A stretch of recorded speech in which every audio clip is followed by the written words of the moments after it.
sentado, mas fosse um crente de joelho, clamando a Deus, para no outro dia estar de pé, clamando, orando e falando do poder de Deus nas praças, aleluia. Então foi da vontade de Deus que nós estivéssemos aqui nessa noite, para que nós pudéssemos aqui nessa noite conversar um pouco da vontade de Deus, dos projetos de Deus, para a minha vida como pastor nessa igreja, para a sua vida como corpo de Cristo. E eu não sou mais nada do que você nesse momento, apenas um pregador da palavra. E a palavra de Deus nos mostra que a obra de Deus, ela é uma obra que nós ministramos a semana atrasada, que nós temos que conquistar as pessoas, porque está escrito na sua palavra, ir lá fora e constranger as pessoas a entrarem, não por força, nem pelo poder, segundo Isaías diz, mas constranger pelo amor, de forma tal, que as pessoas entrem na casa do Senhor, elas optem, elas desejem estar na casa de Deus, ao invés de estar no mundo. Por causa da minha e da sua atitude, porque nós somos homens e mulheres convertidos, verdadeiramente, como diz a palavra, nós somos homens e mulheres verdadeiros discípulos, não somente discípulos, nós somos verdadeiros discípulos, e você vai entender a definição correta segundo a palavra, porque ela por si só se explica, ela é textual, vai nos identificar o que é o verdadeiro discípulo. Esse seminário de ontem, irmãos, ele abriu assim um leque, não foi, pastor Alderon, pastor Naldo? E as pastoras, George esteve conosco, Beto e a irmã Beth, Jaque e a nossa irmã Lília.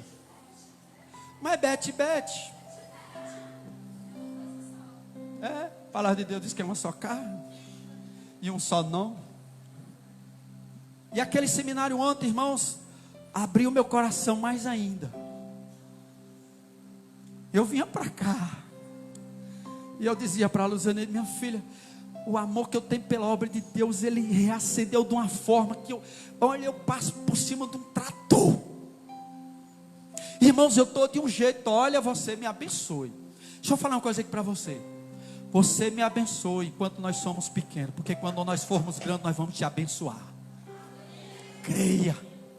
E eu pedi a Deus ali no monte uma palavra para as famílias. No momento do choro, porque a gente sabe do problema de cada família, da necessidade, às vezes não é um problema, é uma necessidade. E Deus só colocou no meu coração apenas uma palavra: crê somente e verás a glória de Deus, aleluia. E eu posso duvidar de Deus num negócio desse, irmãos? E o seminário ontem, ele reavivou essa chama no meu coração, no nosso coração, na verdade. E que a igreja, as ovelhas, elas não é representam, elas, como é? Elas são, não, elas, é como se representam o que está no pastor.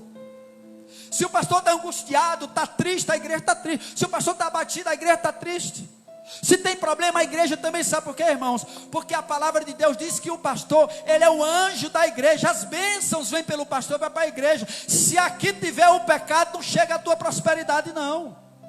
Não chega a tua alegria, não, talvez eventualmente, mas espiritualmente, as tuas bênçãos, as bênçãos das ovelhas são impedidas, porque está assim no livro de Hebreus. Olha, procura saber o estado das tuas ovelhas. Mas nós não podemos nos preocupar, irmãos, apenas com o aprisco. O Senhor não nos chamou só para cuidar do aprisco. O Senhor nos chamou para ir lá fora. Nós temos que sair do quadrado. E aí, irmãos, nos últimos tempos as igrejas têm mudado muito. E nós devagarinho estamos acompanhando. Aqui é acolá contra a vontade. Mas a gente tem acompanhado uma pinturazinha preta, um negocinho, né? Tem mudado algumas coisas. O que eu posso fazer? Nós somos uma igreja contemporânea. Não pode ter exageros. Mas o importante disso, irmão, dessa mudança que está acontecendo na igreja, a coisa mais linda que está acontecendo na igreja é que os pastores das igrejas que estão verdadeiramente cumprindo o ídolo do Senhor, eu quero falar para você da grande comissão. As igrejas que têm a consciência certa, eles têm se multiplicado nos membros, eles têm se multiplicado nas ovelhas. Não tem havido mais, irmãos, aquela concentração no pastor. Sabe por quê, irmãos? Porque todo o potencial que está no pastor, ele tem se espalhado com as ovelhas. Todo aquele dom, aquela vontade, aquele poder que Deus tem empoderado, aquele empowerment, o pastor tem se sentido empoderado, aquilo, Deus, com a mudança da igreja, a modernidade da igreja, do lado bom da igreja, tem passado para as ovelhas, e as ovelhas têm multiplicado isso. E queira ou não queira, assim, o ídolo do Senhor tem se cumprido. E amados, até parece que é tudo perfeito assim, mas não é não. Ontem nós vimos uma estatística que somente entre 4% e 5% das igrejas do Brasil são igrejas que realmente estão crescendo. Mas não é porque estão crescendo de qualquer jeito, não. São as igrejas que estão crescendo da forma saudável. E nós somos uma igreja, pela responsabilidade que Deus tem nos dado, que nós haveremos de crescer de uma forma saudável. As igrejas, cada dia mais, elas têm experimentado, irmãos, a maioria das igrejas, momentos de estagnação, momentos de paralisia, momentos até de morte. A igreja, às vezes, ela tem uma certa quantidade de pessoas, mas é uma letargia só. Muitas igrejas, amados, têm vivido essa dura realidade. Por outro lado, você olha para o contexto de 5% das igrejas, que eu não quero dizer aqui o percentual em números reais, porque não foi dado. Você repara que algumas igrejas estão realmente crescendo muito, ou seja, estão evangelizando muito, estão trabalhando muito para o Senhor. Diga aí, glória a Deus. Amém, irmãos. Que existem crentes que têm a consciência sim, que foi chamado como cooperador da obra de Deus. Aleluia. Amado, saiba disso. Eu e você fomos convocados pelo Senhor como cooperadores da sua obra. E aí eu pensando, querido, então, qual é o propósito de Deus na vida de um pastor, irmão? Qual é o propósito de Deus para a vida, para a existência, para um ministério que seja frutífero? Qual é o propósito de Deus? Se não for alcançar mais vidas. Ei, meu santo, nós não podemos nos conformar com essa condição hoje, não. Irmã Leide, irmã Lília, irmã Alda, doutora Carla está conosco desde o começo, Naldinha e Amanda, desculpa alguém que eu esqueci aqui. Pastor Alderon está conosco desde o começo. A irmã, como é o nome dela? Cleane, que é difícil, meu Deus do céu. O irmão Glauber Adarce, que Deus como irmão, era um punhado de 8 pessoas, nós temos cadeira cheia, isso aqui está satisfeito para nós? Não, irmão, jamais. Tivemos momentos de comunhão na casa da irmã, ele disse, pastor, um dia vai ter 50 cadeiras, e nós nos alegrávamos, irmão, mas esse não é o propósito. 50 cadeiras com crentes, 50 cadeiras com não crentes, pessoas novas entrando nesse lugar, aceitando Jesus, tendo uma vida consertada, reparada, salva pelo Senhor.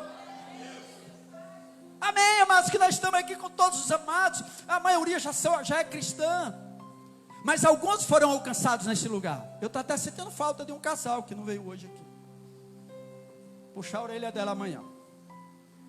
Então qual é o propósito de Deus para o pastor, para o ministério próspero, irmãos? Deixa eu falar para você. Deus ele tem grandes propósitos na nossa vida como igreja, como corpo de Cristo. Deus quer nos transformar, irmãos, em pescadores de homens. Posso ouvir o amém? Deus quer nos transformar em pessoas que têm compaixão por aquelas pessoas que estão se perdendo lá fora. Irmão, aquela pessoa que está lá fora, que ainda não aceitou Jesus como você, essa pessoa vai arder nos quintos dos infernos. Misericórdia. Lucas 16:19 fala claramente como é um inferno, quando aquele homem rico diz, pai Abraão, que é uma teofania ali, como se fosse Deus, manda esse próprio Lázaro tocar ali ao dedo na água e tocar na minha língua, porque eu estou ardendo em chamas. O inferno não é um lugar de água fresca não, irmãos. E por que é que aquele homem diz, pede a esse homem para melar o dedo dele aí, na dose de uísque, lá na cerveja, no vinho? Não, irmãos, porque essa é a realidade dele, é na água, porque a água é a palavra, aleluia. E Deus quer nos transformar em pescadores de homens. Olha a base. Abre comigo novamente Mateus 4, 18 a 22. Mateus 4, 18 a 22. Mateus 4, 18 a 22. Glória a Deus. Glória a Deus. Glória a Deus. Diz a palavra: andando à beira do mar da Galileia, Jesus viu dois irmãos, Simão, chamado Pedro, e seu irmão André.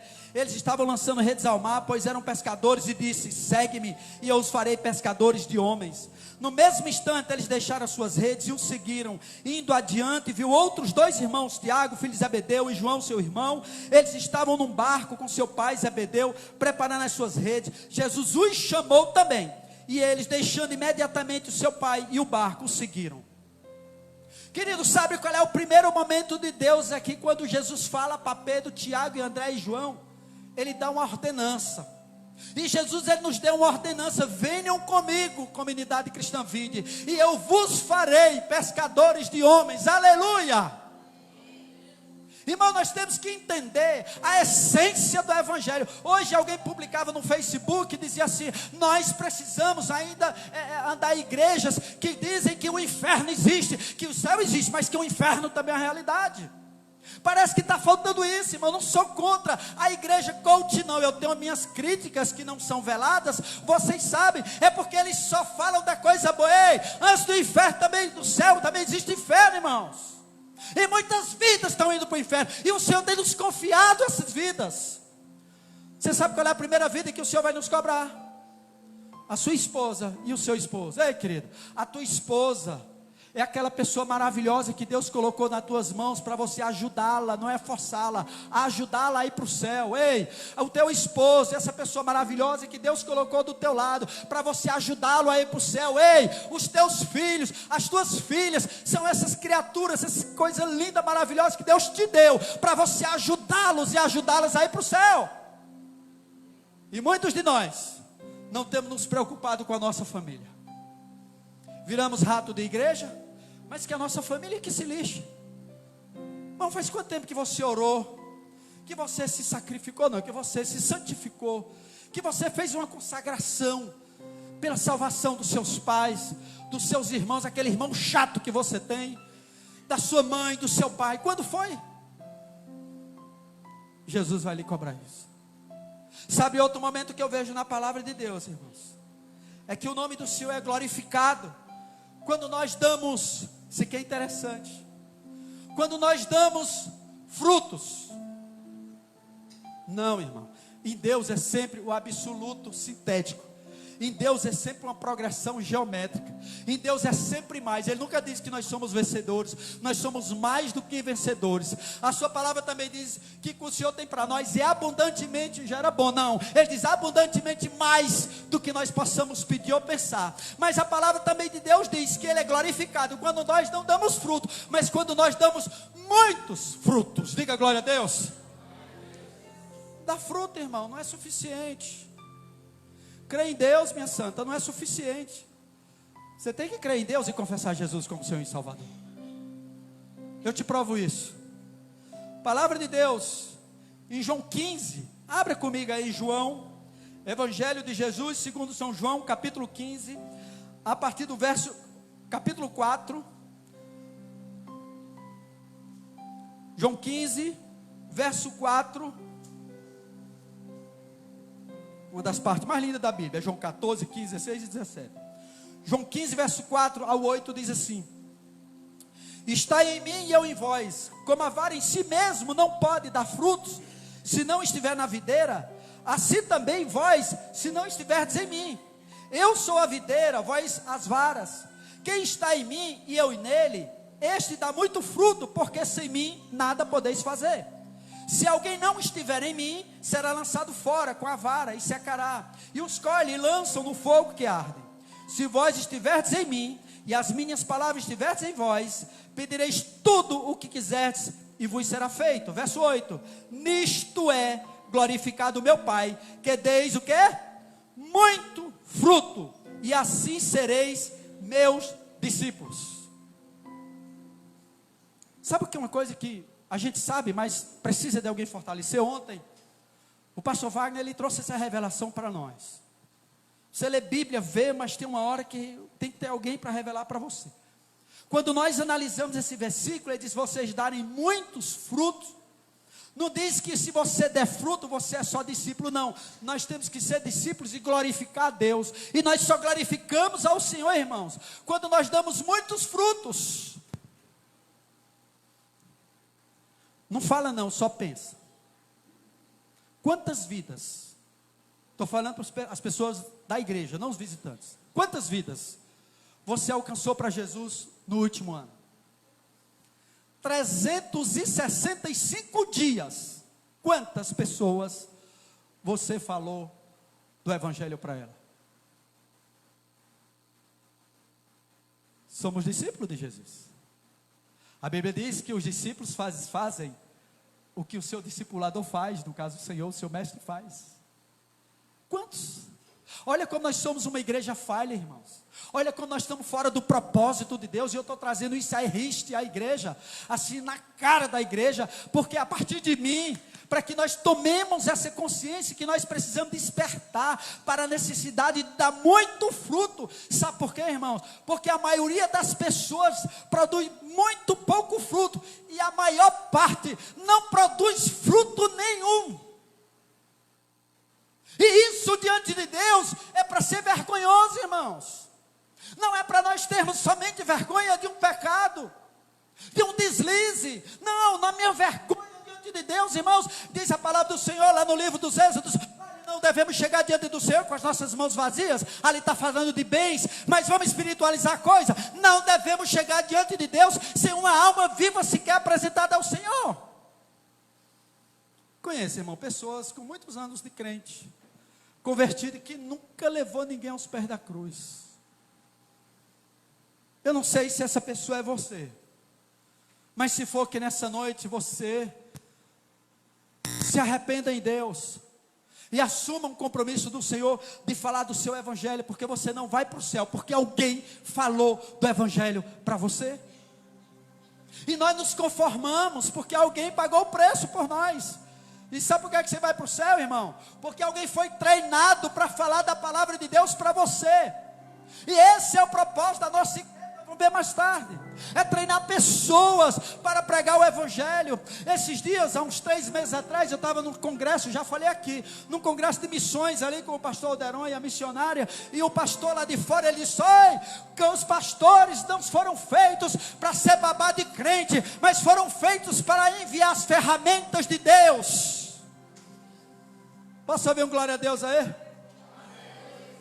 É isso, irmão. Você já é um crente, lavado e remido pelo sangue de Jesus. O máximo que nós podemos fazer é orar por você, pagar um preço de oração, de jejum. Mas sabe quem resolve a tua causa e a minha? Só Jesus na causa. Dê glória a Deus, que é só Jesus. Que não é o governo, não são os pais, não é o homem.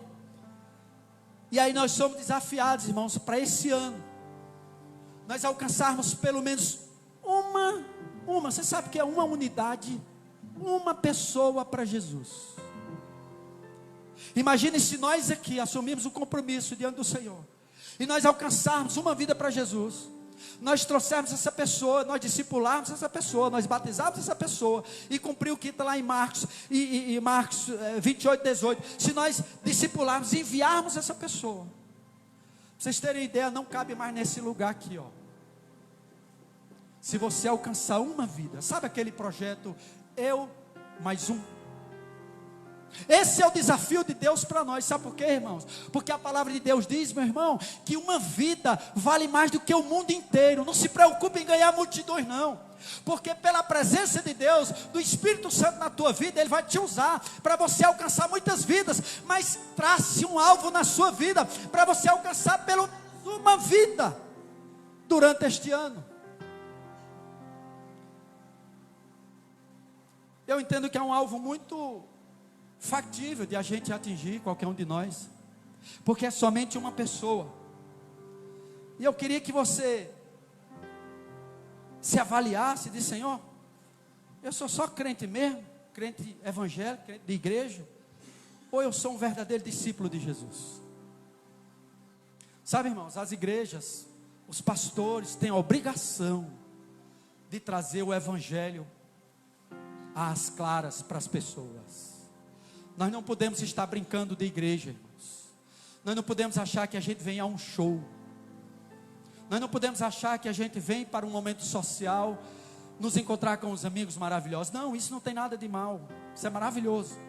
Mas o nosso objetivo aqui é nós celebrarmos o que nós fizemos durante a semana para o Senhor e por nossa família e por nossas vidas. Então que nós possamos fazer essa autoanálise, nós possamos nos tornar verdadeiros discípulos de Jesus. Sabe por quê, queridos? Porque Jesus tinha uma missão. Se Jesus, melhor dizendo, se o Senhor Jesus, o Rei dos Reis, Ele tinha uma missão, quanto mais eu e você. E eu lhe convido a abrir em João 17, só mais uma página na frente, do versículo 1 ao 4, diz assim: Jesus falou essas coisas, e levantando os olhos ao céu, disse: Pai, aquela oração sacerdotal dele, linda, é chegada a hora, glorifica teu filho, para que também o teu filho te glorifique a ti, assim como lhe deste poder sobre toda a carne, para que dê a vida eterna a todos quantos lhe deste. E a vida eterna é esta: que conheçam a Jesus Cristo, a quem enviaste. 4. Eu glorifiquei-te na terra, tendo consumado a obra que me deste a fazer. Diga aleluia. Irmãos, olha que interessante.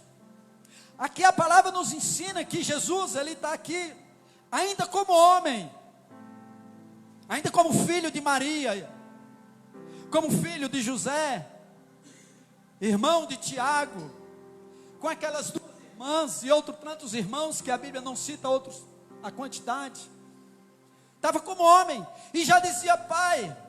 Na oração sacerdotal ele dizia: Senhor, eu já te glorifiquei. No verso 4 ele diz: eu te glorifiquei na terra, tendo consumado. Gente, o que é consumar? É concluir. Muitos de nós associamos que a vinda do Senhor foi exclusiva para a morte da cruz. Não somente, irmãos.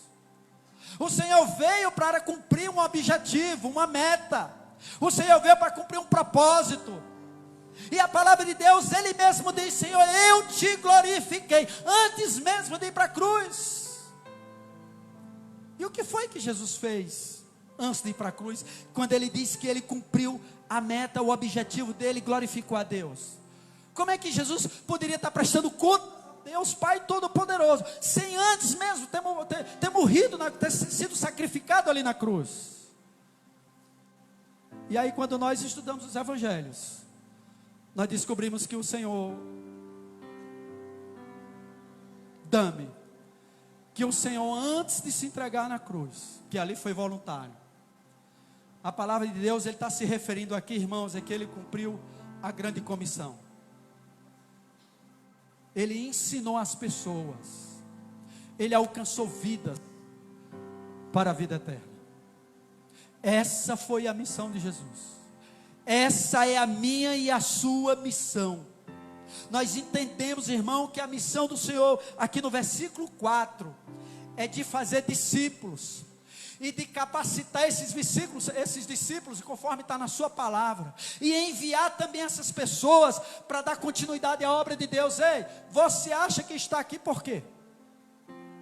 Se Jesus veio há mais de 2000 anos, é porque alguém tem dado continuidade a isso, irmãos. E nós, como igreja, precisamos ter essa consciência de dar continuidade à sua obra. Nós precisamos compreender que a obra que nós estamos executando, que nós estamos fazendo, ela tem que ter continuidade. Nós não podemos chegar ao final do ano, amados, e ter apenas 50 pessoas aqui dentro, não. Nós temos que chegar ao final do ano sem caber mais aqui dentro, aleluia. Pelos olhos da fé, irmãos. Mas só a fé não resolve. Diz a palavra de Deus, Tiago no capítulo 4, ele diz que a fé sem obras é morta. Ele diz: olha, você tem fé? Pois eu vou te mostrar pelas minhas obras que eu tenho fé. Se você tem fé que Jesus é teu Salvador, que Jesus é esse que cura, salva, restaura, que também te trouxe, então coloque em prática essa tua fé, e vamos nos dar os braços, vamos nos dar as mãos, e vamos invadir o Cariri, irmãos, e alcançar as famílias para Jesus, aleluia. Esse é o alvo da igreja, amados. Eu não vou me conformar, queridos. Eu não vou me conformar. Eu não vou me alegrar se eu continuar mais um mês aqui, chegando aqui, e a igreja sempre tem no gato pingado. Dirá o nosso Senhor Jesus. Eu não estou lhe colocando jugo pesado. Não, irmãos. Eu só estou lhe chamando a atenção. O motivo pelo qual a palavra do Senhor diz, lá no livro de 1 de Coríntios, capítulo 11, no verso 22, quando lá no momento o Senhor diz, olha, aqueles que não sabem reconhecer o sacrifício de Jesus, que não sabem identificar aquele sacrifício, o escritor de Hebreus diz assim, você ainda não sofreu nadinha de um sofrimento de sangue e já quer desistir? O escritor aos Gálatas diz claramente, o apóstolo Paulo diz, ó insensato Gálatas, vocês não têm vergonha? A igreja precisa ser chamada a atenção. Chega de tanta palavra bonita do altar, irmãos. Nós temos que invadir o Cariri, amados. Nós fomos chamados para isso. Eu e você.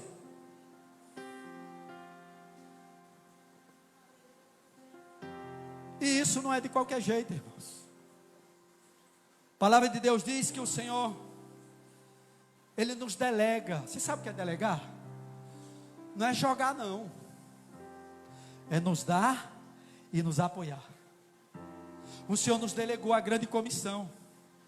A grande comissão que nós lemos em Mateus 18. Eu vou ler para você, para não ter erro de a memória falhar.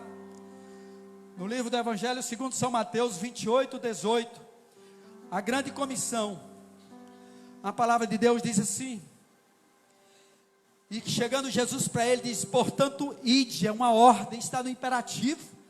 Ensinai todas as nações, batizando em nome do Pai, do Filho e do Espírito Santo, ensinando a guardar todas as coisas que eu vos tenho mandado.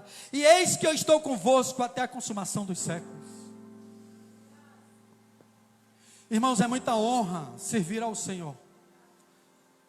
E eu digo, vez ou outra aqui, talvez você se sentisse honrado, se o nosso prefeito chegasse aqui e lhe convocasse para uma secretaria. Talvez você se sentisse honrado, se o nosso governador lhe convidasse para servir numa secretaria do Estado. Talvez você se sentisse honrado, se o presidente lhe chamasse aqui para servir no ministério. Ei, você é ministro de Deus, aleluia. Você é servo do Rei dos Reis. Não existe maior honra a um cristão verdadeiro do que servir ao Senhor. Ei, amigo, não existe, meu irmão, minha irmã, não existe menor grau e maior grau, maior valor, menor valor de um ministério na igreja. A pessoa que abre a porta, ela é tanto quanto importante quanto o que prega é tanto quanto importante quanto aquele que está lá com a criança, é tanto quanto aquele que toca, é tanto quanto aquele que recepciona. Não existe mérito de maior ou menor, nosso mérito é maior, amados. Todos nós somos nivelados por cima. Tenho testemunhado na igreja que quando nós aceitamos Jesus, eu vim logo à frente, quando a minha família foi alcançada por completo. E eu puxei na calça do paletó do meu pastor e disse, pastor Nélio, eu sou o Isla Cianci, minha esposa e meus filhos. Nós estamos aqui para servir na casa do Senhor. E ele, muito bem. Quando foi no outro dia, na terça-feira, no culto da vitória, fui para ele não disse nada, pastor, eu quero fazer o seminário. Ele disse, não pode, você tem que passar pelo menos um ano como crente, para saber se você realmente quer ser crente. Pois eu quero trabalhar na obra de Deus. Aí ele me escalou, me deu uma honra de ser o vigia da porta do banheiro dos homens, e a Luzaneide era vigilante da porta do banheiro das mulheres. E passamos um tempo, irmão, e não pouco. Todo culto, nós cuidávamos do banheiro masculino e do feminino. Depois nós fomos promovidos, e aí nós fomos promovidos para cuidar do bebedouro, porque sabe onde tem bebedouro? É bagunça. E eu cuidava do bebedouro dos adultos, e a Luzaneide do bebedouro das crianças. Passamos um outro bom tempo, fomos promovidos novamente. E aí fomos ser recepcionistas da igreja. Recepcionava de manhã e no culto da tarde. E aí Deus foi honrando. Deus foi honrando, Deus honrando. Irmão, não existe maior honra do que servir na casa do Senhor. Aleluia. Sinta-se dignificado, digno. Sinta-se honrado por se vir na casa de Deus. E aí, meu irmão, essa delegação ela foi nos dada. E o nosso foco, o nosso norte, a nossa direção, o nosso principal trabalho a ser realizado é esse: é evangelizar, alcançar vidas. Nós precisamos avaliar, irmãos, se o nosso ministério, se a comunidade cristã vida está obedecendo o ídolo do Senhor. Se não for, é ajuntamento. E Deus não está no ajuntamento, Ele está com a sua igreja. Eu estou lhe desafiando nessa noite. E eu quero lhe deixar mais preocupado ainda. A colheita é urgente. Diga urgente. A colheita é urgente. Você entenda isso. Em João 4,35, a palavra do Senhor, é lindo esse trecho da palavra de Deus. 4,35 do Evangelho de São João. Ele diz assim: não dizeis vós que ainda há 4 meses até que venha a ceifa? Eis que eu vos digo: levantai os vossos olhos e vede as terras que já estão brancas para a ceifa. Dá um glória a Deus aí, irmão. Me emociono com esse trecho. Queridos, se você olhar para Juazeiro, uma vez disseram, eu vou levantar essa estatística, ver se é verdade, que Juazeiro tem 502 igrejas.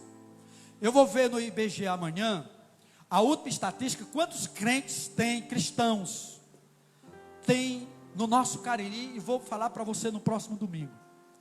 E nós vamos nos espantar, irmãos, com a quantidade de pessoas que ainda não conhecem Jesus. Elas conhecem a religiosidade, elas conhecem a igreja de pau, elas conhecem os Baals da vida, os Baals da vida, elas conhecem as torres de bronze, as torres de vidro, as torres de gesso, mas elas não conhecem Jesus, e estão como um rio, uma torrente de águas, indo para o inferno.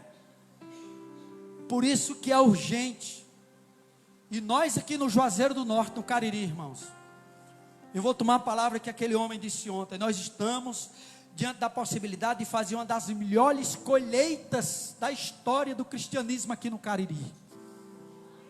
Não se faz evangelismo dando cesta básica. Sim, vou criticar sim. Não se faz evangelismo fazendo bingo. Se faz evangelismo é pregando a palavra. As pessoas têm que entender que aceitar Jesus significa se negar a si mesmo, significa se negar às suas boas vontades, os seus bons prazeres, significa muitas vezes perder bens, perder família, perder amigos. O interessante é que toda vez que as pessoas aceitam a Jesus, ela só tem a família da igreja, porque os amigos não querem mais ela, porque agora ela não fuma mais, ela não bebe mais, ela não se prostitui mais, ela não mente mais, ela não corrompe mais, ela não é mais digna de viver nesse meio. Graças a Deus. Salmo 1 para eles, aleluia. É urgente, irmãos. Nós precisamos nos organizar para isso. E essa colheita, ela é urgente, ela exige isso de nós. Nós temos que aproveitar, irmãos, todos os momentos da nossa vida, durante o dia, durante a semana. Está parado no ônibus, lança ali uma semeia, a palavra de vida. A palavra de Deus diz que é bem-aventurado os pés daquele que semeia a sua palavra, aleluia. Não é bem-aventurado os pés daquele que mente não, que engana, que usurpa não. Tão fácil, amados. Não se preocupe, nós não vamos ganhar o mundo inteiro. A Bíblia diz que quem convence o homem do pecado e do mal é o Espírito Santo. Sabe qual é o problema, irmãos? Da grande ceifa é a necessidade de trabalhadores. Sempre. Até mesmo na época de Jesus, na época do Senhor, tinha necessidade do trabalhador. E aí ele diz: clame, ele não diz peça ao Senhor da seara. Clame ao Senhor da seara por trabalhadores. Precisamos clamar, irmãos. Nós chamamos vigília aqui na igreja. Sabe quantas pessoas vêm? 4. Estou botando 3, é porque é com o pastor. Nós precisamos ir para o monte, irmão. Isso é besteira de assembleia. É não, que eu sou batista do osso. Mas espiritualmente isso é muito representativo, irmãos. Faz quanto tempo que você não jejuou para salvar uma vida? Nós precisamos disso.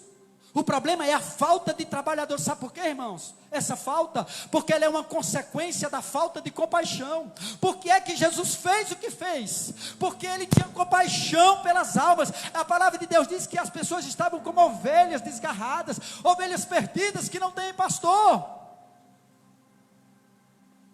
Por isso que eu e você somos chamados e somos impulsionados a trabalhar na seara de Deus. O nosso trabalho secular é tão bom, amados. Nos dá o nosso sustento. Mas é um sustento perecível, temporário. Mas quando nós trabalhamos para Jesus, irmão, nós trabalhamos para a eternidade. E aí você dizer, pastor, e qual é o caminho? E aqui eu vou chegar onde eu quero. Tudo isso era a introdução. E qual é o caminho? Como é que nós vamos fazer? Sem sofrimento, sem confusão, com falta de dinheiro, com falta de gente até, de recurso material. Pá. Aí Jesus diz, igreja nos lares. Diga aí, igreja nos lares. Irmão, nós não estamos inventando a roda já foi inventada. Nós só vamos usar, missionário, o que o livro de Atos 2:42 nós lemos hoje. Nós só vamos usar o que a igreja, a primeira igreja, a igreja primitiva fazia, com muita suavidade, muita tranquilidade, muito amor pela obra de Deus, muita comunhão, muita tranquilidade mesmo, irmãos. Igreja nos lares. Tradução, célula, pequeno grupo, círculo de cuidados. Eu não sei como é que você vai dar o nome. Nós vamos chamar de igreja nos lares, célula, qualquer nome. O importante é que a gente esteja cumprindo o ID do Senhor. As células aqui na igreja, ponha no seu coração, na sua mente e no seu coração. A partir desta data, célula, igreja no lar nesta igreja, não é ministério. A partir de hoje ela não será, é o coração, já pela fé, ela é o coração da igreja. Essa é a visão que Deus nos dá desde lá 2000, irmãos. Ontem eu contava para alguém que nós éramos uma igreja de 86 pessoas, fomos para quase 400 em 2 meses e meio. Já contei aqui para vocês. E eram pessoas salvas, alcançadas, não era crente não. Por isso que eles são tudo louco por nós. Porque as pessoas gostam dos seus pais. E nós vamos trabalhar por você. Tem alguns paradigmas que eu quero quebrar da sua cabeça aqui, irmão. E o que é um paradigma, irmão? Os paradigmas são regras. São coisas assim pré-estabelecidas da pessoa que ela não entende o outro lado das coisas. E o primeiro paradigma dos crentes é que o pastor é responsável por tudo. Diga, é mentira, Satanás. É mentira, Satanás. Isso é sofisma, ou seja, falsa verdade. Não, irmãos, não tem isso na palavra que o pastor é responsável por tudo. A palavra de Deus diz que cada crente é um ministro. Eu venho dizendo isso aqui, há muito tempo que cada crente é um ministro. Irmãos, os pastores, aquele último pastor que se suicidou lá nos Estados Unidos, há uns 15 dias atrás, era um desses, é porque lá tem uma condição diferente. Os pastores estão entrando em depressão, não estão dando conta da família, que não é meu caso, para a glória de Deus. Por quê? Porque as igrejas, os caras querem fazer tudo, porque não querem perder as pessoas e querem agradar as pessoas, amém. Mas o pastor, a pastora é uma pessoa, ela sofre também, passa por dificuldade, muitas vezes emocional a ponto de uma depressão.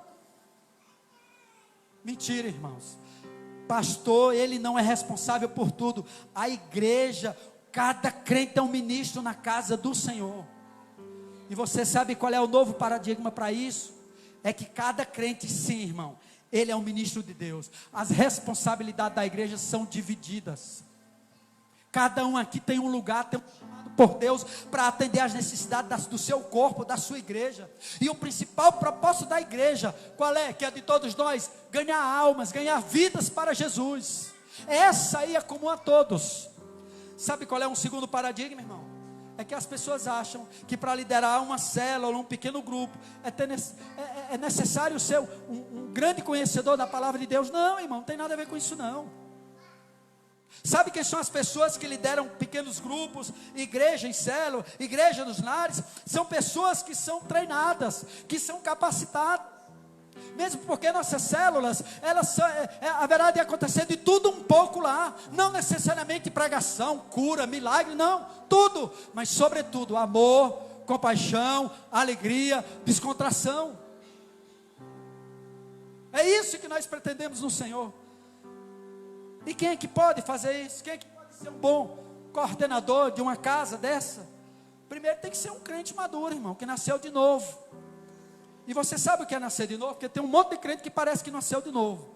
Nascer de novo é nascer da água e do Espírito. Tem muito crente, irmão, desculpa o palavrão aí, tem muito crente carola. Não nasceu de nada. Só mudou o nome. De católico para crente, de macumbeiro para crente, de espírita para crente, de ateu para crente, mas não mudou nada. Nada. Então, se você quer ser um discípulo verdadeiro do Senhor, irmão, nasça de novo da água e do Espírito, aleluia. E nascer de novo da água e do Espírito, irmão, é você ler Gálatas capítulo 5, a partir do verso 22, aí você vai entender. Deixa eu lhe falar, que pessoas para liderar um pequeno grupo, uma célula, basta ela ser uma pessoa convertida, que anda direitinho no Senhor, mas que ela foi treinada para aquilo, que não é de qualquer jeito, irmãos. Cuidar de vidas, isso é muito sério. Uma parte do meu seminário, do meu ministério pastoral, foi baseado no ministério do Raul Eparcade, de Christian Schwartz, que é um pastor alemão, que não é um cachorro, e um pastor americano. É uma série que eles falam muito sobre aconselhamento. Irmãos, o ministério de aconselhamento nos Estados Unidos, para quem conhece, é um ministério tão sério que de vez em quando tem pastor na cadeia, porque as pessoas não são devidamente orientadas, e não dá outra, da cadeia. Ei, eu não quero ir na cadeia por sua causa não, meu irmão, eu não quero você ir para a cadeia. Aqui tem advogado e sabe, a igreja e a lei. Acho que foi em 2007, houve uma mudança no Congresso que mudaram muitas leis a respeito das igrejas, e todo dia estão querendo se voltar contra as igrejas. E a nossa responsabilidade é muito grande. Então você vai ser capacitado para liderar uma célula. Um outro paradigma é que a igreja precisa de uma escola bíblica. Eu já fui muito disso, irmão. Não, irmãos, nós precisamos de uma escola que prepare líderes, que prepare pessoas para discipular, para cuidar de vidas. Somente isso, sem exageros. Nós precisamos, outro paradigma é que a igreja precisa de um ministério de evangelismo, irmãos. A missionária Ângela está conosco há mais de um ano. Quantas ações evangelísticas a pastora fez? Quantas? Uma e uma com as crianças. E quando nós somos, sabe quantas pessoas foram? 5. Sabe qual é a quebra de paradigma aí, irmãos? É que não precisa nós termos um ministério de evangelismo, sabe por quê? Porque evangelizar é função de todos os crentes. Nós precisamos de um líder desse ministério para coordenar ações. Não que a carga de evangelismo esteja com essa pessoa, ou com uma equipe de 3, 4, 5 pessoas. Mas quando nós tivermos o culto de missões, por exemplo, é o líder do evangelismo que vai preparar isso, com o nosso apoio. Mas que essa pessoa não seja responsável pela salvação, para alcançar as pessoas da igreja, não, irmão. Porque todos nós somos chamados para evangelizar. Quinto e último paradigma que eu anotei aqui, que a igreja é o prédio, não, irmãos. A igreja somos nós, aleluia. Quando eu venho para cá, eu sou igreja. Quando eu saio daqui, eu também sou igreja. Não tem nada a ver prédio. Graças a Deus, esse prédio aqui, por condição que Deus permitiu. Na época da comunidade cristã livre para servir lá em Fortaleza, nós começamos debaixo de um pé de mangueira, irmãos. Ficamos lá 6 meses. Juntamos lá 90 pessoas, das quais 54 foram batizadas lá mesmo, debaixo do pé da mangueira. Então não é o prédio que é a igreja, o prédio somos nós. Diz a palavra que nós somos a habitação, nós somos o templo do Espírito Santo, aleluia.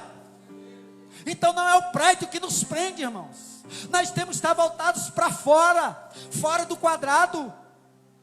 São essas ações que nós precisamos. Jada, por favor, meu irmão. Me ajude aqui, Jada.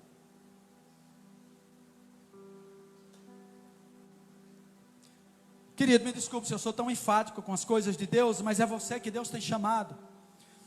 Agora eu digo com o pastor Luiz Hermínio. O apóstolo Luiz Hermínio, ele diz, como é melhor que você saia antes de começar o culto. Porque nós somos chamados, irmãos, à responsabilidade de Deus em nós. Eu quero convidar a igreja, a todas as pessoas maduras e a liderança da igreja a estar conosco, todas aquelas pessoas que sentirem de Deus e que desejam ser verdadeiros discípulos do Senhor. Para quarta-feira, porque terça eu tenho uma reunião, mas quarta-feira às 19h30, você receber em detalhes como é que nós vamos fazer e onde é que você vai participar. E saiba de uma coisa, a palavra do Senhor é clara quando diz que Deus honra aqueles que o servem. A palavra de Deus é clara quando diz que o Senhor é galardoador daqueles que o buscam. E buscar ali, irmãos, não é buscar porque está na dor, não. É buscar o Senhor por amor, por alegria. E eu costumo dizer que o nosso Deus, Ele não é um Deus de troca. O nosso Deus é um Deus de recompensas. Você quer ser recompensado pelo Senhor, irmãos? Eu não conheço uma viva alma que começou a operar. Eu não vou dizer o nome das pessoas aqui para não estar constrangendo, se bem que é um constrangimento para o bem. Eu não conheço uma pessoa que não serviu ao Senhor, aliás, que serviu ao Senhor, e que Deus não esteja cuidando dessa vida ou dessa família.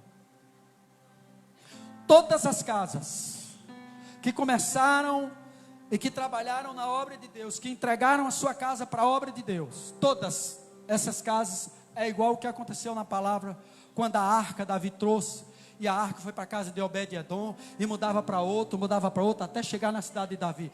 Há prosperidade em Deus, irmãos. Deixa eu lhe explicar rapidinho. Nós temos um caminho que Deus colocou no nosso coração, que eu fui para o monte hoje consagrar isso aqui, todos os papéis, eu fiquei até 3 horas da manhã, planejando isso aqui, e Deus está lhe convocando, para você arregaçar as mangas conosco. Todos sabem que nós temos essa missão aqui no nosso coração. Deus colocou essa frase no meu coração no começo do ano passado, e eu tenho dito nos 4 cantos da terra, que a comunidade cristã é uma igreja que foi levantada por Deus, para conquistar o Cariri para Cristo, uma família de cada vez. Por quê? Porque nós somos um ministério de família. E qual é a visão que Deus nos deu, irmãos? Desde muito tempo. A visão que Deus coloca para nós é que nós sejamos uma igreja realmente importante aqui na cidade. Não sejamos só uma igrejinha qualquer, mas que nós sejamos uma igreja relevante, que nós sejamos relevantes para Deus, que nós verdadeiramente possamos cumprir o grande mandamento, que é ir pregar o evangelho, e possamos, aliás, amar a Deus sobre todas as coisas e ao próximo, através de ações sociais, através de tantas formas que nós temos como amar o próximo, além de trazer a aceitar Jesus, e semear a palavra através da grande comissão. Sabe como, irmão? Nem para a rua feito louco, não. É treinando as pessoas, capacitando as pessoas, para e passo, devagar e sempre. E como é, pastor, que você vai fazer isso? Trabalhando como a igreja primitiva, meus irmãos. Trabalhando como a igreja, implantando a igreja nos lares, nas casas, que as pessoas chamam de célula. E aí existe 4 pilares para nós trabalharmos firmemente isso, irmãos, que eu já tenho trabalhado com algumas pessoas, e nós vamos trazer isso para o corpo da igreja. Nós vamos, irmãos, primeiro estar buscando em Deus, em oração, em muita oração, pedindo a Deus a sua presença. Antes dos cultos, todos os cultos, 15 minutos antes, nós vamos estar orando. Lembra aqueles motivos de oração que nós tínhamos? Nós vamos levantar de novo os motivos de oração, e 15 minutos antes, vai ter alguém aqui escalado, embora as pessoas estejam aqui arrumando, mas você vai estar aqui, e eu também, vai estar 15 minutos orando, por aqueles alvos de oração. Nós vamos levantar a escola de líderes, que depois você vai saber na quarta-feira. Nós vamos estar motivados pela multiplicação e por uma supervisão organizada. E como é que isso vai acontecer, meu santo? Primeira coisa, nós vamos ter uma preparação pessoal, uma habilitação, uma capacitação. Cada um vai ser capacitado. Então nós vamos ministrar aqui na igreja, o que nós conhecemos, o seminário DNA 1. E conforme a evolução, nós vamos alcançar o seminário 2 e o seminário 3. As pessoas recém-convertidas, aqui nós temos algumas pessoas que aceitaram Jesus aqui, e outras que já estão conosco, que ainda não são batizadas. As pessoas vão participar de um curso chamado Descubra. São 7 lições maravilhosas. E depois vão cursar aquele curso Lidere 1, também, que é capacitando a pessoa. E os que já são a liderança, os pastores sobretudo, os crentes maduros aqui na igreja, cada um vai participar do liderança, do curso Lidere, o 2 e o 3, que é lhe preparando para a gente invadir as casas. E aí nós vamos fazer o curso de líder de célula. E aí, irmãos, nós vamos trazer o curso de Libras. A língua como é que chama? Dos sinais. Porque é um alvo de pessoas que não está sendo alcançado aqui no Juazeiro. Nós precisamos ir lá no instituto, trazer um professor aqui, ministrar um curso, senão eu trago gente lá da Caixa Econômica para cá, vamos ministrar o curso de sinais, para todo mundo, quem desejar. Eu sei que alguém, Deus vai dar o dom e vai abraçar, mas nós vamos ter alguém aqui para cuidar dessas pessoas que têm dificuldade do entendimento da palavra, para nós evangelizarmos lá e evangelizarmos aqui. Nós vamos ainda, irmãos, frequentemente ter pregações assim intencionais, motivadas, direcionadas, chamando a igreja, né? Acordando a igreja para isso. O terceiro ponto, irmãos, que nós vamos fazer, o terceiro passo, é nas orações, vão ser durante os cultos, antes dos cultos, gírias, nas campanhas, nos montes. E agora eu vou deixar de ir só, eu vou começar a convocar, eu vou começar a chamar, vou começar a intimar. E se você não vier, é problema seu, porque Jesus vai lhe cobrar. Eu estou fazendo a minha parte, que Deus chamou, faça a sua. E eu duvido, irmão, se em pouco tempo essa igreja esteja cheia, não é para ter igreja cheia não, vidas estejam alcançadas para Jesus. Muitas vidas. Isso aqui não é brincadeira não, isso aqui são experiência para mais de 50 anos. Reuniões com a liderança, sempre com muita frequência. Quinto passo aí, irmãos, é a implantação da escola de líder, que é o Descubra. Já nós já vamos fazer o Lidere 1 para novo convertido e as pessoas não batizadas, e vamos ministrar o Lidere 2 e o 3 para a liderança da igreja, aquelas pessoas realmente que têm testemunho, que nós vamos levantar em oração para que assuma a célula, assuma a igreja dos lares. Ah, pastor, mas eu não quero ser o líder, mas eu ofereço a minha casa. Aleluia! Seja um hospedeiro, irmão. Pastor, eu não sei, mas a minha casa está à disposição. Eu quero ser um hospedeiro. O Senhor levanta um homem, uma mulher de Deus, para ministrar a palavra de Deus lá, alcançar vidas lá. Irmão, não tem alegria maior, irmão, eu não sei não, hein? Não tem, para mim, é uma alegria assim interior, irmão, que você não explica. Quando você semeia a palavra, a pessoa aceita Jesus, porque você sabe em você, o teu espírito, como é que João 18 diz? Que o mesmo espírito que testificou com Jesus na cruz, ele testifica conosco, que nós somos filhos de Deus. Então quando você alcança alguém por você, você diz: eita, Espírito Santo, o Senhor é comigo, aleluia. Sabe, irmão, é uma prova que o Espírito Santo está conosco, porque o Espírito não fala pela carne não, pelos carnarébia não, pelos que são só o osso não, fala pela palavra do Espírito. É uma alegria gostosa, irmãos. Deixa eu lhe falar do sexto e último passo aqui, e sétimo. Aí a gente no processo, quem vier vai entender. É muito lindo, irmãos, eu estou apaixonado. E essa paixão de Deus no meu coração vai invadir o seu.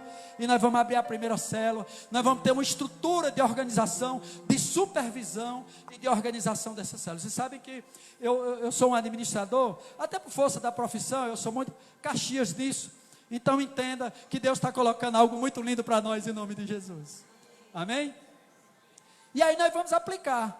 Pastor, o que a igreja vai fazer durante o ano, irmãos? Todo o ano nós vamos estar ocupados, e muito bem ocupados para a glória de Deus. Nós vamos viver as estações. Então como são as estações? Na estação cultivo é aquela parte lá, onde o propósito lá principal é de missões.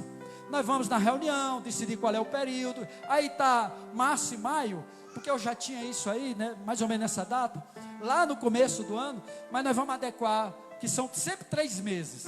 Então nós vamos passar 3 meses só evangelizando. Não é na rua não, é nas casas. Aleluia. Aí depois nós vamos para a segunda estação, a estação cuidado. Essa estação do ministério, irmão, ela cuida, ela consolida, ela integra as pessoas aqui na igreja. São as pessoas que chegaram, nós ministramos o Descubra, o Lidere Um, ela é batizada. Aleluia. Aí já faz parte da congregação. Glória a Deus. Aí depois vamos para a estação crescimento. Nessa estação é discipulado, onde nós vamos ensinar as pessoas. O conhecimento da palavra de Deus não é só treinar como líder de célula, mas treinar a palavra de Deus. E aí nós vamos oferecer a essas pessoas os ministérios da universidade e da família. Casados para sempre, educação de filhos, pais para toda a vida, conquistando o coração do seu adolescente, o CRAU, o Veredas Antigas. Aí nós vamos encher a igreja de ministério, irmãos, e vamos servir, não olha para a placa não, nós vamos servir, porque Deus nos chamou, foi para servir, em nome de Jesus. E aí, no final do ano, nós temos uma estação de adoração, que é a estação de colheita. Nós vamos passar 3 meses, irmão, só de festa, imagina aí, 3 meses comemorando o que Deus nos deu durante o ano. Agora, meu irmão, por favor, irmão Jada, apaga essas luzes aí, põe aquele filminho, para nós encerrarmos. Tu está aí aqui, Santo? Não, fica aqui. Fica aqui, fica aqui. Gente, olha como é verdade o que eu estou lhe dizendo. Você sabe por que ele está aqui? É porque Naldinho não é daqui, e já estava aqui. Naldinho é daqui. Sabe por que ele está aqui? É porque não tem quem esteja aqui. Aí ele dividiu aqui com aquele aqui, porque aqui é o seu lugar. Você entendeu? Você entendeu esse Glauber? Eu vou excomungar o Glauber. Ele está aqui, irmãos, porque falta uma pessoa aqui. Naldinho está se virando nos 30 e ele também, mas vai para o seu lugar. Você entendeu, irmão? Irmãos, você sabe por que é só...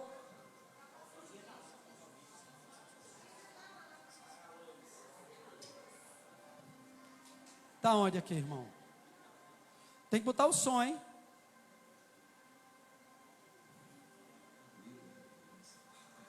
Bota o som. Essa história que eu vou contar mudou minha vida para sempre. Importante, irmãos, importante. A colheita.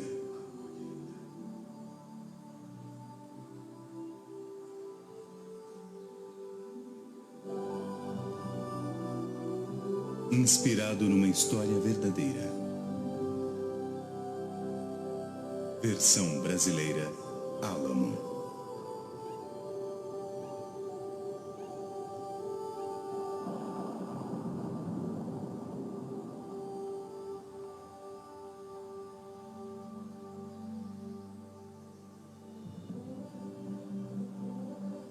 Bom dia, obrigado por estarem conosco esta manhã. Espero que tenham dormido bem essa noite, porque eu dormi muito bem. A chuva de ontem foi exatamente o que precisávamos. O tempo hoje está bom e, se permanecer assim, nós teremos uma colheita maravilhosa. Muito bem, amigos, continuem conosco. Voltaremos em breve. Espero que todos tenham um ótimo dia. Crescer na fazenda foi uma grande experiência. Meu pai, minha mãe, meus irmãos, nós fazíamos tudo juntos. Trabalhávamos duro no campo o dia inteiro, enquanto minha mãe preparava verdadeiros banquetes. Senhor, agradecemos pelas bênçãos concedidas, assim como pela comida que o Senhor nos deu. Amém. Amém. Vamos começar. Jerry, me passa purê de batatas. A hora do jantar era o melhor momento da nossa família. David falava sem parar sobre ser um cowboy e Charlie, por outro lado, estava sempre nos fazendo rir. O jantar certamente era a hora preferida do meu irmão Bob. Eu sou Jerry, o mais velho. Eu tinha que tomar conta de todos esses garotos. Mamãe e papai estavam sempre muito ocupados. Mesmo assim, eles aproveitavam cada oportunidade para nos ensinar alguma coisa nova sobre a fazenda, sobre trabalho duro e principalmente sobre amor e respeito. Posso dizer que éramos uma família muito unida. Nossa fazenda era grande. Os campos de trigo iam tão longe que se perdiam de vista. Papai trabalhava duro plantando naqueles campos para que no final do verão o trigo estivesse maduro e a safra pronta para ser colhida. E ele dizia: garotos, quando a colheita estiver pronta, nós teremos que estar preparados ou poderemos perder toda a safra. Eu sabia como era importante a colheita e nunca duvidei nem por um minuto que estaríamos prontos.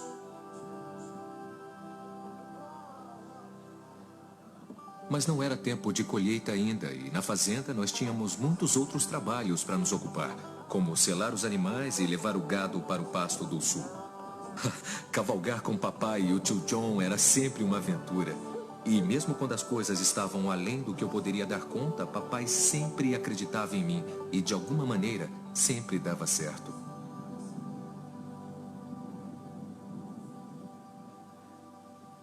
Uma vez que o serviço estava pronto, antes de voltarmos para casa, nós conversávamos, como homens, sobre o trabalho pesado, bons amigos e, é claro, sobre a colheita.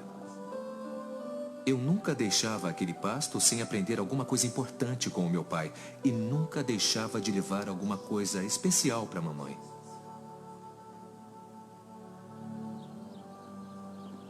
Enquanto nós esperávamos o trigo amadurecer, Charlie e eu ajudávamos papai a carregar o feno. Nós dois trabalhávamos tão duro quanto podíamos para ver quantos fardos de feno poderíamos carregar, pois quanto mais levávamos, mais poderíamos contar vantagens aos nossos amigos quando íamos para a cidade no sábado. Eu me lembro bem desse dia. Era um dia muito quente, mais quente do que o normal, mesmo para um dia de verão. E apesar de meu pai não ter se queixado, eu sabia que ele estava tendo uma daquelas dores de cabeça. Tudo bem, pai. Quando acabávamos de levar o feno, íamos direto trabalhar na colheitadeira para que ficasse pronta para a colheita. Sempre me maravilhava diante do quanto o papai podia fazer e eu trabalhava bem do lado dele.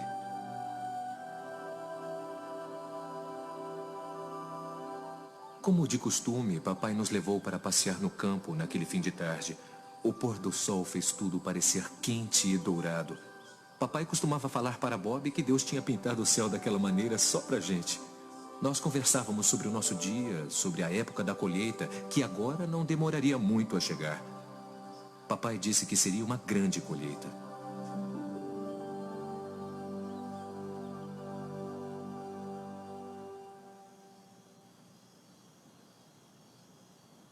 Foi um dia longo e eu dormi um sono pesado naquela noite.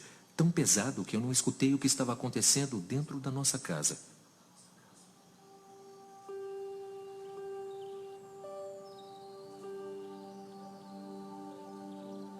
Na manhã seguinte, eu acordei com o som de vozes familiares. Fiquei surpreso porque era muito cedo. Ei, Charlie, acorda. Por que estavam aqui? O que está acontecendo lá? Eu pensei, o que está acontecendo? Nada, vamos lá. Volto logo. Sim. Escutei mamãe e vovó conversando em voz baixa. Então, mamãe nos chamou. Jerry, Charlie, Dave, preciso falar com vocês. Aconteceu uma coisa com seu pai. Eu olhei nos olhos dela e sabia que era uma coisa ruim. Na noite passada, ele ficou muito doente. Nós tentamos ajudá-lo, mas não havia nada que pudéssemos fazer. Ele acabou morrendo. Meu pai se foi.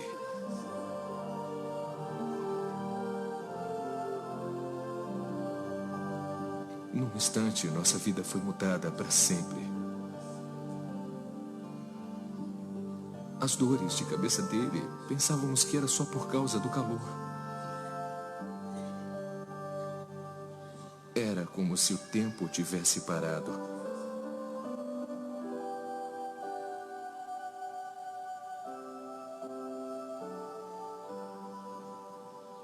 Foi tão doloroso que eu pensei que a dor nunca mais passaria. Senhor, sabes que este momento é muito difícil para nós, mas te agradecemos muito por estar aqui conosco. Nós agradecemos. Mamãe fez o melhor que pôde para continuarmos. A hora do jantar era a mais difícil. Nós orávamos para que Deus nos desse força. Precisávamos um do outro agora mais do que nunca. Sentíamos muitas saudades do papai.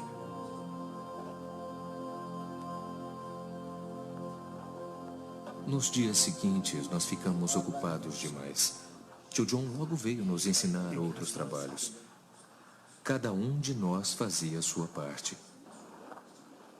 Até nossa amiga Amy veio nos ajudar. Andávamos pelo campo e conversávamos, tentando achar algum sentido em tudo aquilo. Eu me lembro muito bem que quando seu pai... Foi Amy que me lembrou que quando meu pai precisava de ajuda, ele orava. E isso é o que deveríamos fazer. E nós oramos e conversamos sobre os bons momentos e tentamos olhar para frente. Mas tudo o que eu via eram problemas. Eu estava preocupado com a colheita que viria logo. E como meu pai dizia, se não estivéssemos prontos, nós perderíamos tudo. Eu não podia deixar isso acontecer. Eu não queria perder a colheita. Eu não queria desapontar o meu pai. Sendo mais velho, eu senti uma grande responsabilidade.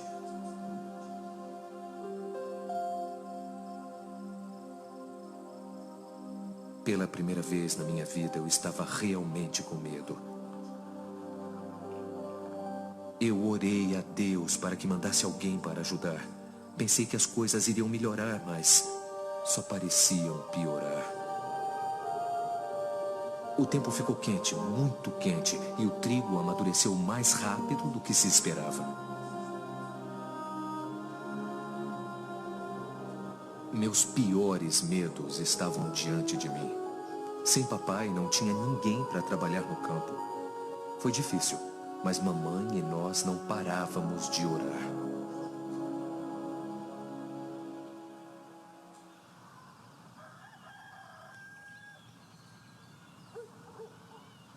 De manhãzinha, Charlie e eu estávamos no celeiro alimentando os cavalos.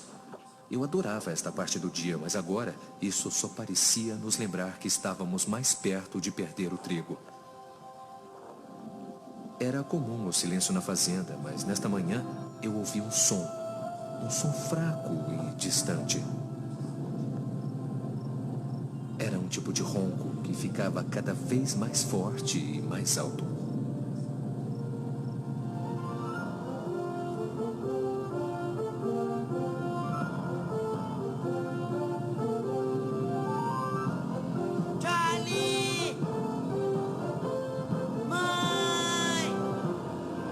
Eu mal podia acreditar no que via.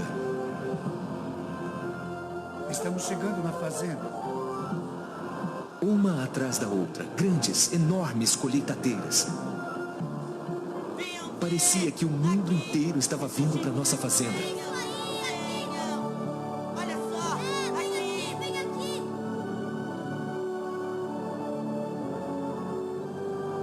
Começando pelo grande campo do norte, as rodas varriam o trigo para dentro das máquinas. Lado a lado, elas se moviam de um campo a outro.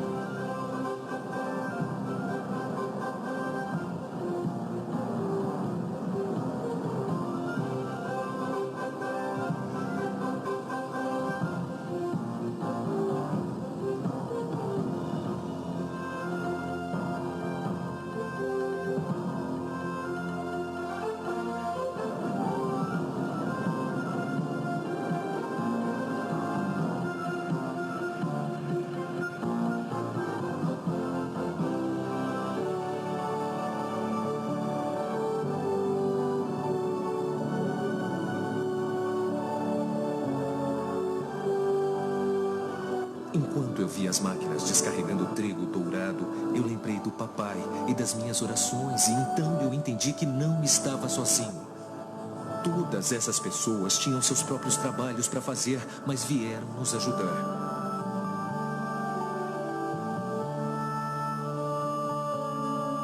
Juntos, eles fizeram o que ninguém poderia ter feito sozinho. Em um dia, eles fizeram toda a colheita.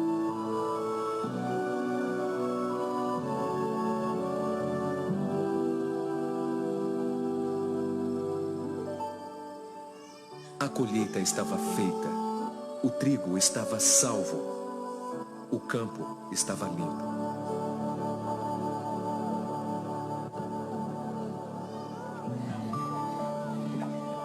Depois, as famílias se reuniram na parte norte da fazenda para o maior banquete que jamais tinha visto. Eu fiquei maravilhado com a quantidade de pessoas que vieram nos ajudar. Era hora de celebrar.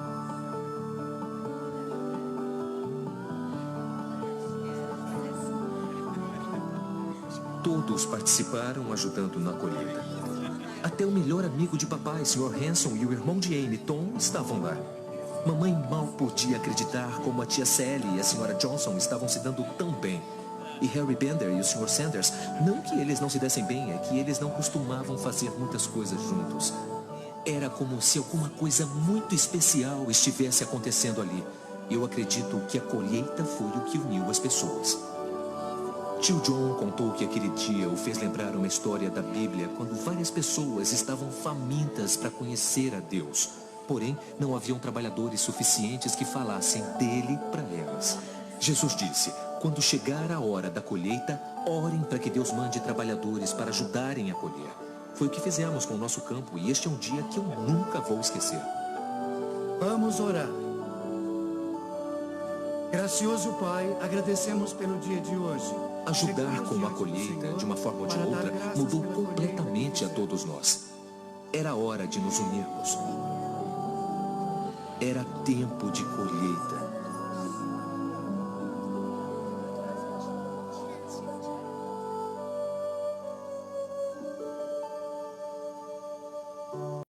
Vou à fazenda e ando pelo campo assim como eu fazia quando eu era criança. Estes campos foram meu mundo e as coisas que Deus me ensinou naquele verão, quando vi todos se unirem para colher o nosso trigo, ficarão comigo para o resto da minha vida. Agora eu entendo a lição da colheita. Existe um outro campo, o campo de Deus, cheio de pessoas que estão prontas. Da mesma maneira que a minha família orou para que alguém viesse nos ajudar a fazer a colheita, pessoas no mundo todo oram para que outras pessoas as ajudem a fazer a colheita espiritual nas suas terras, nas suas cidades, nas suas escolas. Para todo lugar que eu olho, eu vejo pessoas perdidas sem a mensagem do amor de Jesus Cristo. E a urgência que sentimos na nossa fazenda é a mesma urgência que existe hoje.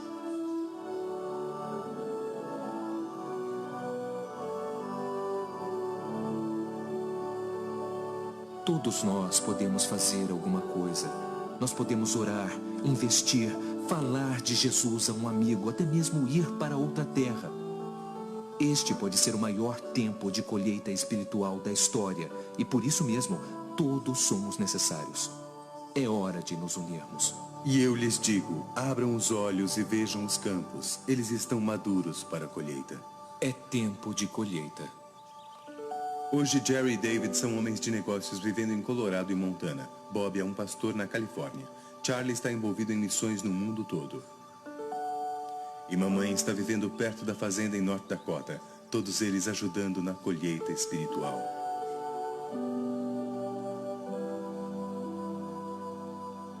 E você? Como você estará envolvido nesta colheita? Amém. Podemos dar uma salva de palmas para Jesus?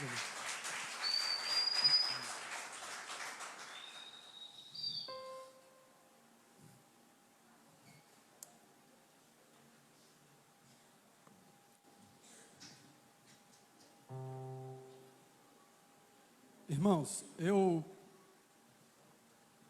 creio numa igreja viva. Eu tiro muitas lições espirituais desse vídeo aqui.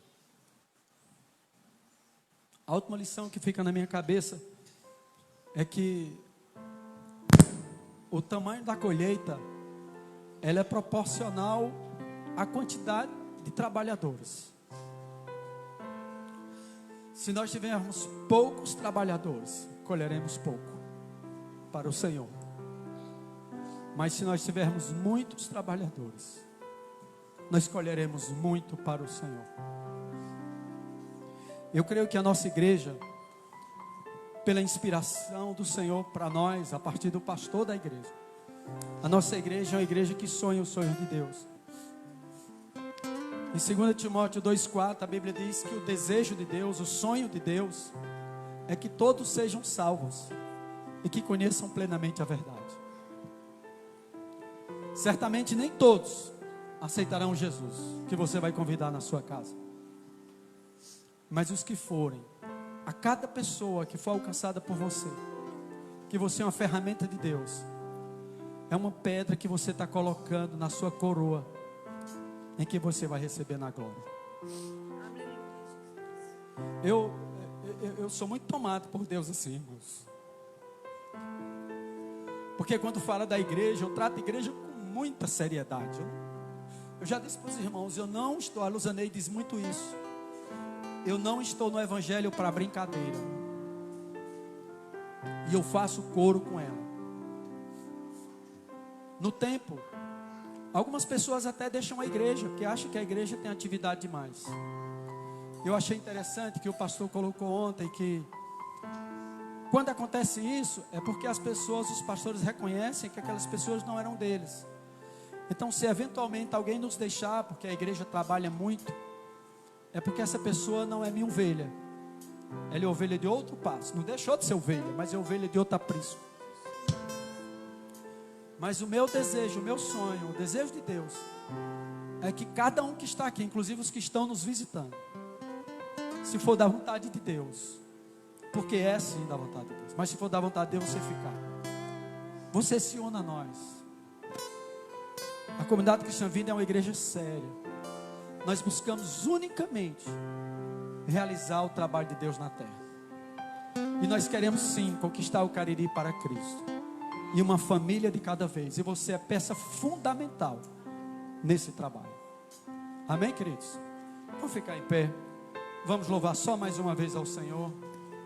E vamos sair para casa com o coração cheio. Que Deus até lhe dê sonhos. Sonhos espirituais, cânticos espirituais de alegria. Irmãos, eu contemplo assim pelos olhos da fé o que Deus fez já com a igreja. Não é que vai fazer não, fez. Eu já vejo assim na minha mente. Cada peça, tudo no lugar assim. Eu contemplo. Eu contemplo essa igreja. Só diminuir um pouquinho o som. Eu contemplo a nossa igreja com muitos pastores formados aqui dentro. Nós temos aqui o que nós chamamos de ciclo de vida. Muitos pastores formados aqui dentro. Eu contemplo essa igreja com muitos líderes, muitos coordenadores, muitos supervisores, pastores. Pessoas que vivem integralmente da obra de Deus, com prazer, com alegria. E minha oração tem sido hoje no monte foi essa, no Senhor.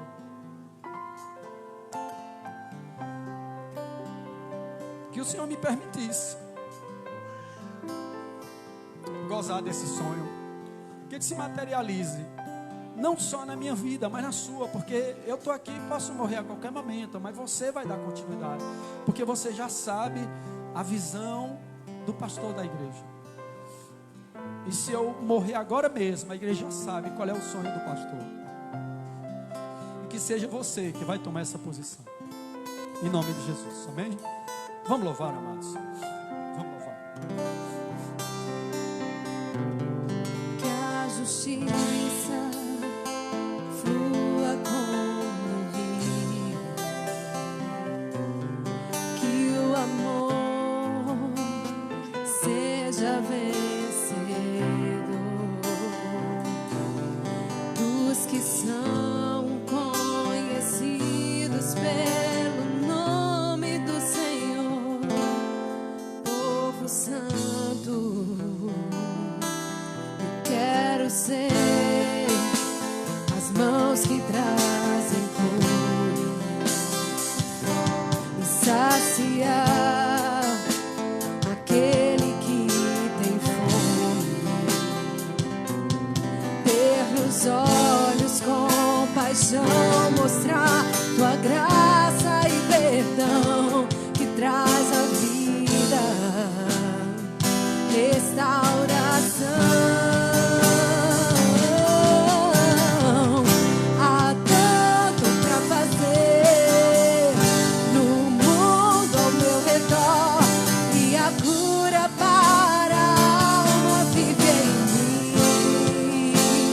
Say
Jesus, aleluia. Dá uma salva de palmas para Jesus, irmão.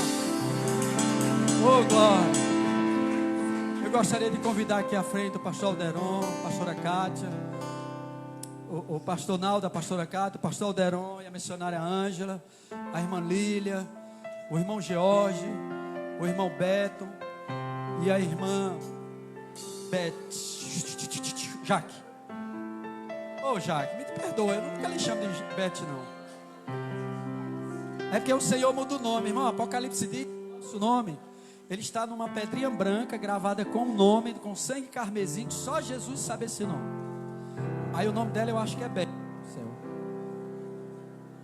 Irmãos, esses aqui, e eu e a Luzaneide, fomos os primeiros a serem contaminados. Quem? Ah, e o Davi e a Isabel. Anda, Isabel e Davi. É importante. É importante. Os jovens. Cadê o Davi? Vem aqui, meu santo. Queridos, esses aqui foram os primeiros que entenderam a mensagem e foram contaminados pela palavra de Deus, lá como eu. E nós estamos como missionários para fazer a obra do Senhor. Então, nós somos aqui as primícias. Mas você sabe o que é primícia? Primícia é só o começo. Então nós queremos estimular a igreja. Eu, George, missionária, pastor Alderon, Isabel, pastor Naldo, Carlos, Davi, Leide, Jaque e o Beto. Nós queremos lhe convidar seriamente, irmãos, a vocês se darem as mãos conosco. E que nós estejamos aqui na quarta-feira. Para que a gente já possa apresentar para cada um de nós aqui, e nós já comecemos a colocar em prática tudo aquilo que Deus colocou no nosso coração nesses dias. Porque a palavra do Senhor é clara que quando diz que o trabalho do Senhor ele não é em vão. E nós sim, nós vamos alcançar muitas vidas para Jesus. Amém? Eu quero que você levante suas mãos, assim como eu, que nós possamos abençoar os primeiros. Irmão, você quer ser grande na terra? Seja o maior ou seja o primeiro. Seja o maior ou seja o primeiro. Mas em Deus tem oportunidade para todos nós igualmente. Pai, em nome de Jesus, nós apresentamos a vida do George, a vida da missionária Ângela, do pastor Alderon, da irmã Isabel, do pastor Naldo, da pastora Kátia, do Davi, da irmã Lília, da irmã Jaque, do irmão Beto, a minha vida e da Luzaneide, Pai. Nós como igreja, nós os abençoamos. Pai, nós já te agradecemos, porque o Senhor colocou no coração dessas pessoas o amor e a compaixão pelos perdidos. Pai, que nós sejamos cada dia mais unidos, Pai, pelo óleo, pela unção, Pai, do amor, Senhor, pelas pessoas, uns pelos outros e pelas pessoas. Que o Senhor capacite-os cada vez mais. Pai, assim como Jesus orava na oração de João 17, eu dirijo minha voz a Ti, Senhor, ao trono da graça. Senhor, eu não oro somente por esses, mas oro ainda por aqueles que ainda haverão de vir, aleluia. Que o Senhor possa cumprir o seu propósito, Pai. Que nós possamos ser uma igreja séria, meu Senhor. Que nós possamos ser a igreja que corresponde às Tuas expectativas. Que nós possamos ser a igreja que cumpre o ID do Senhor, que cumpre a grande comissão. Que estamos em 2 Coríntios 13, praticando o amor. Que nós sejamos a igreja de Efésios 2:8. Meu Deus, que nós sejamos a igreja de Mateus 18, 28, 18. Que nós sejamos a igreja, meu Deus, que está em Salmo 1. Meu Deus, que nós sejamos a igreja do Salmo 119. Meu Deus, que nós sejamos verdadeiramente a igreja, os verdadeiros discípulos do Senhor aqui nesta terra. Que nós possamos influenciar vidas para serem capacitadas, habilitadas para o Teu reino. Mas sobretudo, Pai, pessoas que levem vidas para o Teu reino. Em nome de Jesus, Pai. Senhor, nessa noite nós Te agradecemos por esse culto especial. Um culto até que parece que é um culto de missões. Então, meu Deus, nós apresentamos. Põe a sua mão assim aberta para cima, assim, ó, recebendo, assim adorando, assim recebendo. Pai, em nome de Jesus, nós agora nos despedimos da Tua casa, não do Senhor, porque nós somos a Tua própria igreja. Espírito Santo, nós Te louvamos, nós Te agradecemos e bendizemos o Teu nome, Pai, nós te louvamos por cada vida, por cada família que está representada, por cada irmão, por cada irmã, meu Deus, que vem a este lugar, meu Deus, repetidas vezes e tem acreditado, meu Deus, no ministério da comunidade cristã Vinde. Meu Deus, que o Senhor mova mais e mais os corações, Pai, a levantar o teu reino, a sermos verdadeiramente cooperadores, embaixadores de Cristo na terra. Pai, nós declaramos que Barbalha não pertence a Antônio, Barbalha pertence a Jesus, aleluia. Nós declaramos que Juazeiro não pertence a Cícero, Juazeiro pertence a Jesus, aleluia. Pai, nós declaramos que o Crato não pertence a Maria da Penha, o Crato pertence a Jesus, glória a Deus. Pai, nós declaramos que o Brasil não pertence a Aparecida, o Brasil pertence a Jesus, aleluia. Pai, nós declaramos que nós pertencemos, aleluia, nós pertencemos a Jesus, aleluia. Leva-nos agora, Pai, debaixo de tua paz, debaixo de tua segurança, dá-nos um sono reparador. Deus, eu profetizo uma semana de vitória, uma semana de contentamento na tua presença, uma semana, meu Deus, que revelação do teu Espírito, é o Espírito dos meus irmãos. Pai, eu os abençoo na autoridade do Espírito Santo, eu os abençoo em nome do Pai, em nome do Filho e em nome do Espírito Santo de Deus, e que o amor de Deus, a graça do nosso Senhor Jesus, a comunhão e as consolações do Espírito Santo seja com todo o povo de Deus sobre a face da terra, e de uma forma especial sobre a comunidade cristã Vinde. E você que crê comigo diz glória a Deus. Diga de novo, irmão, glória a Deus. Oh, dá uma salva de palmas para Jesus, amado. Não saia sem cumprimentar 3 irmãos aí em nome de Jesus. Aleluia, glória a Deus. Abaixa aqui só um pouquinho, aumenta o meu som aí. Gente, nós vamos participar de um congresso de missões no Piauí, agora no mês de novembro. A gente gostaria de saber quem é que tem vocação para missionário.